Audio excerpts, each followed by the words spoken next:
Hello दोस्तों, स्वागत है आप लोगों का स्टूडेंट अड्डा 1-2 में। तो आज हम लोग 10th क्लास साइंस का पढ़ने वाले हैं दूसरा चैप्टर, अम्ल, क्षारक और लवण, एसिड, बेस एंड सॉल्ट। ठीक है, तो हम लोग आज पूरा चैप्टर को कंप्लीट करने वाले हैं। ठीक है, तो अम्ल जिसको एसिड, तो अम्ल या एसिड क्या है? तो ये स्वाद में खट्टे होते हैं, ये नीले लिटमस को लाल कर देते हैं। ठीक है, तो अम्ल पूछेगा कि क्या है, तो ये स्वाद में खट्टा होता है, ये नीले लिटमस को लाल कर देता है और ये जलीय विलयन में H आयन देता है, हाइड्रोजन आयन छोड़ता है। ठीक है, H आयन छोड़ता है। एसिड शब्द जो है लैटिन भाषा से लिया गया है, जिसका अर्थ खट्टा होता है। एसिड पूछेगा कौन सा भाषा से लिया गया है, तो लैटिन भाषा से लिया गया है, जिसका अर्थ खट्टा होता है। और अम्ल का पीएच मान 7 से कम होता है।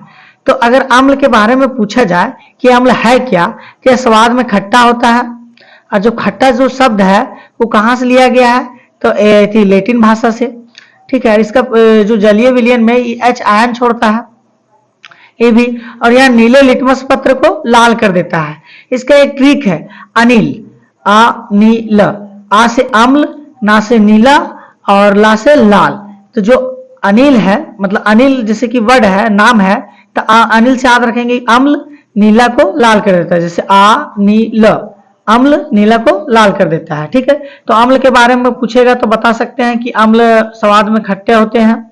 ठीक है, ये नीले लिटमस पत्र को लाल कर देते हैं, H आयन छोड़ता है। ठीक है, और क्या बोल सकते हैं, क्या एसिड जो है लैटिन भाषा से लिया गया है, इसका पीएच मान 7 से कम होता है। ठीक है, अब आगे देखिए, जो ये सब जो लिखा हुआ है ये सब अम्ल है। ठीक है, H2O, SO4 जिसको सल्फ्यूरिक अम्ल बोलते हैं, HCl हाइड्रोक्लोरिक अम्ल, HNO3 नाइट्रिक अम्ल, CH3 COOH एसिटिक अम्ल। अब आगे देखिए प्रबल अम्ल। अम्ल तो हम लोग पढ़ गए हैं कि जिसका पीएच मान 7 से कम होता है, खट्टा होता है और H आयन छोड़ता है और नीला लिटमस पत्र को लाल करता है। लेकिन प्रबल अम्ल क्या है, तो जो अधिक संख्या में जो H आयन छोड़ता है, अधिक संख्या में जो H आयन उत्पन्न करता है उसे प्रबल अम्ल कहते हैं। जैसे इसका एग्जांपल HCl हो गया, H2SO4 या HNO3 हो गया। जैसे H2SO4 को अम्लों का राजा कहा जाता है। ठीक है, किंग ऑफ एसिड। अब देखिए दुर्बल अम्ल क्या है, तो जो प्रबल अम्ल है वो ज्यादा H आयन छोड़ता है। दुर्बल, दुर्बल नाम से ही लग रहा है कि कम। ठीक है, प्रबल मतलब एकदम मजबूत, अधिक ताकतवर। तो जो अधिक संख्या में H आयन छोड़ता है वो प्रबल है, और दुर्बल मतलब कमजोर। ठीक है, तो जो कमजोर है वो कम संख्या में जो H आयन उत्पन्न करते हैं उसको दुर्बल अम्ल कहते हैं। जैसे कि CH3 COOH। ठीक है, जिसको सबसे दुर्बल अम्ल भी बोला जाता है। लैक्टिक, ऑक्जेलिक अम्ल, जो ये सब अम्ल है वो दुर्बल अम्ल है। ठीक है, कम H आयन। सांद्र अम्ल, जिसमें अम्ल अधिक मात्रा में हो और जल अल्प मात्रा में हो। एसिड का मतलब वहां मात्रा जिसमें कि अम्ल ज्यादा हो, अम्ल अधिक मात्रा में हो और जल कम मात्रा में होता है, उसको सांद्र बोलते हैं। और जस्ट उल्टा इसका ही तनु होता है। ठीक है, जिसमें अम्ल की मात्रा अल्प होती है, अल्प मतलब कम होती है। ठीक है, और जल की मात्रा अधिक होती है। तो जस्ट उल्टा देख लीजिए, सांद्र में क्या होता है, अम्ल अधिक होता है जल कम, और इसमें क्या होता है, अम्ल कम होता है जल अधिक होता है। ठीक, अब आगे देखिए क्षारक, जिसको बोलते हैं बेस। तो ये स्वाद में कैसे कड़वे होते हैं, अम्ल खट्टे होते हैं लेकिन क्षारक कड़वे होते हैं। ठीक है, ये लाल लिटमस पत्र को नीले कर देते हैं। वो क्या किया था, अम्ल क्या करता है, नीला को लाल करता है, ये लाल को नीला करता है। ठीक है, ये जलीय विलयन में OH आयन, OH ऋणात्मक छोड़ते हैं। ठीक, OH माइनस छोड़ते हैं। ठीक है, जो अम्ल था वो H आयन छोड़ता था और ये OH माइनस छोड़ता है। ठीक है, इसका पीएच मान 7 से अधिक होता है, अम्ल का पीएच मान 7 से कम होता है और क्षारक का 7 से अधिक। ठीक है, तो क्षारक को एक बार और देख लीजिए, ये कड़वा होता है, लाल लिटमस पत्र को नीला कर देता है, जलीय विलयन में OH माइनस छोड़ता है। ठीक है, और इसका पीएच मान 7 से अधिक होता है। अब आगे देखिए प्रबल क्षारक, तो NaOH, KOH, CaOH2, ये सब जो है ये सब एग्जाम्पल है प्रबल क्षारक का। ठीक है, दुर्बल क्षारक NH4OH, ये दुर्बल क्षारक का उदाहरण है। ठीक है, क्षार जिसको हम लोग अल्कली बोलते हैं, तो जल में घुलनशील क्षारक को क्षार कहते हैं। जो क्षारक जल में घुल जाता है उसे हम लोग क्षार कहते हैं। जिसका एग्जाम्पल NaOH, KOH, MgOH2, ये सब क्षार कहलाता है। ठीक है, जो मतलब क्षारक भी है लेकिन जल में घुल जाता है। अब आगे देखिए लवण, जिसको साल्ट बोलते हैं। अम्ल और क्षारक की परस्पर अभिक्रिया से बनता है। लवण कैसे बनता है, अम्ल और क्षारक आपस में अभिक्रिया जब करता है तब लवण बनता है, जिसे हम लोग उदासीनी अभिक्रिया भी बोलते हैं। ठीक है। जब लवण बनता है, आम्ल और क्षारक आपस में अभिक्रिया करते हैं तो उस अभिक्रिया को उदासीन अभिक्रिया कहते हैं, ठीक है। जैसे आम्ल और क्षारक आपस में मिल गया, अभिक्रिया कर लिया, ठीक है। पिछले वाले चैप्टर में हम लोग अभिक्रिया पढ़ चुके हैं, तो तीर के निशान से बताते हैं कि अभिक्रिया होता है। अब देखिए आम्ल और क्षारक आपस में अभिक्रिया हो गया, अब क्या बना, लवण और जल बना, तो इसी अभिक्रिया को उदासीन अभिक्रिया कहते हैं, ठीक है। जैसे कि इसका उदाहरण देखिए NaCl, NaCl मतलब Na से सोडियम होता है, Cl से क्लोरीन, सोडियम क्लोराइड इसको बोला जाता है, जिसको हम लोग साधारण नमक का सूत्र भी बोलते हैं, ठीक है। KLC, इसे याद रख लीजिएगा, साल्ट का नमक का उदाहरण है, ठीक है। अब देखिए सूचक, सूचक इंडिकेटर, इंडिकेटर क्या होता है, जो बताता है कि क्या मतलब कौन, जैसे कि आम्ल और क्षारक के अंतर बताता है, माध्यम बताता है कि कौन आम्ल है और कौन क्षारक है, ठीक है। तो तीन इंडिकेटर है, इसका तीन सूचक है, प्राकृतिक सूचक, कृत्रिम सूचक और गंधीय सूचक। प्राकृतिक सूचक ये पेड़ पौधे में पाया जाता है, ठीक है, जैसे कि लिटमस, हल्दी। कृत्रिम सूचक ये रासायनिक पदार्थ है, ठीक है, जैसे कि मैथिल ऑरेंज, फिलोनोफेथिल, ये सब पूछेगा कि प्रकृति मतलब अम्ल और क्षारक का कौन सा सूचक है, तो कृत्रिम सूचक है।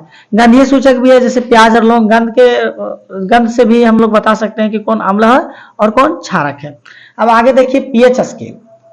पीएच स्केल है क्या, तो किसी विलयन में उपस्थित हाइड्रोजन, ठीक है, आयन HIN की सांद्रता ज्ञात करने के लिए एक स्केल विकसित किया गया है, जिसे पीएच स्केल कहा जाता है।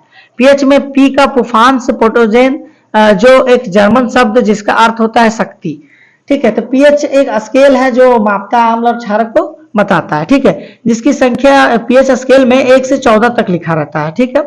जैसे देखिए पीएच मान जिसका 7 रहता है उसको उदासीन बोलते हैं, पीएच मान अगर 7 से कम है तो अम्लीय, और पीएच मान अगर 7 से ज्यादा है तो क्षारीय कहलाता है, ठीक है। अब देखिए विलयन पीएच मान देखिए, तो HCl हो गया, बैटरी का अम्ल हो गया, सबका पीएच मान दे दिए हैं, तो 0 से 1, 0 से 1, नींबू का रस 2.2, कोल्ड ड्रिंक 2.2, शराब 2.5, अंगूर, संतरा, सिरका 3, सेब 3.5, टमाटर 4, थोड़ा पॉइंट में आगे पीछे हो सकता है, ठीक है। अम्लीय वर्षा या पसीना या बियर या दही, ये सब 4.5 से प्लस लगभग 5 होता है। कॉफी 5, दंत 6 कब होता है, कितना पीएच मान होता है 5, ठीक है। ताजा दूध या गाजर 6। अब देखिए यहाँ पानी नमक का 7 होता है, जिसको उदासीन अभिक्रिया भी बोलते हैं। रक्त हो गया, आंसू हो गया या लार खाने से पहले 7.4 होता है। रक्त का पीएच मान अधिकतर पूछता है कि पीएच मान कितना है, 7.4। समुद्री जल और खाने वाला सोडा का 8.4। अब मिल्क ऑफ मैग्नीशिया का पूछ दिया तो 10 उसका पीएच मान होता है, ठीक है। तो पीएच मान हम लोग देख लिए।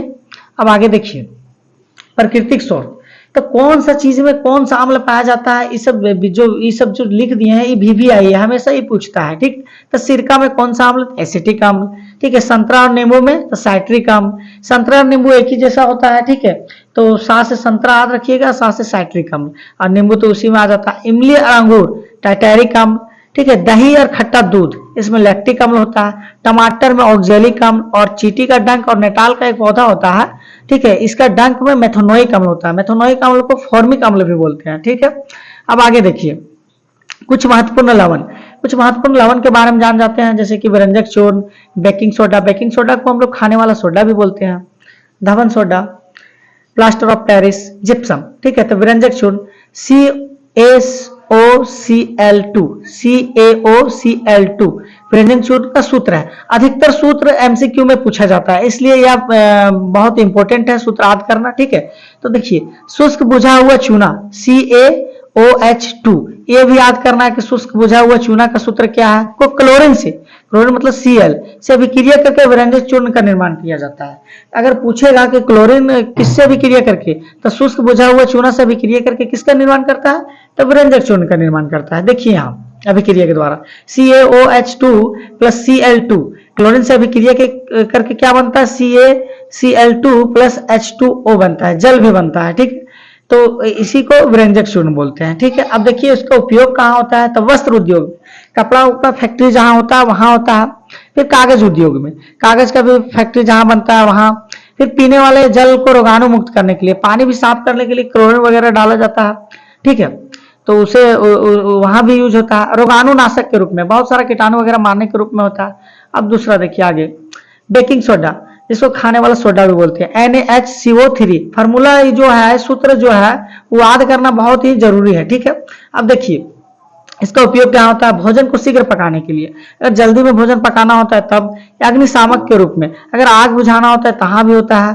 ठीक है, एंटीसीड के रूप में। एंटीसीड मतलब होता है कि जैसे कि कभी हम लोग अम्लता ज्यादा बढ़ जाता है तो क्षारक के रूप में, ठीक है, या मतलब जैसे कि बहुत सारा इलाज के रूप में होता है, जैसे कि एंटीसीड मिल्क ऑफ मैग्नीशिया भी है। जब शरीर में अम्लता HCl का मात्रा ज्यादा हो जाता है तो हम लोग मिल्क ऑफ मैग्नीशिया पी जाते हैं, जिसको हम लोग नॉर्मल अपना भाषा में इनो भी वही एक तरह से उसी का रूप है।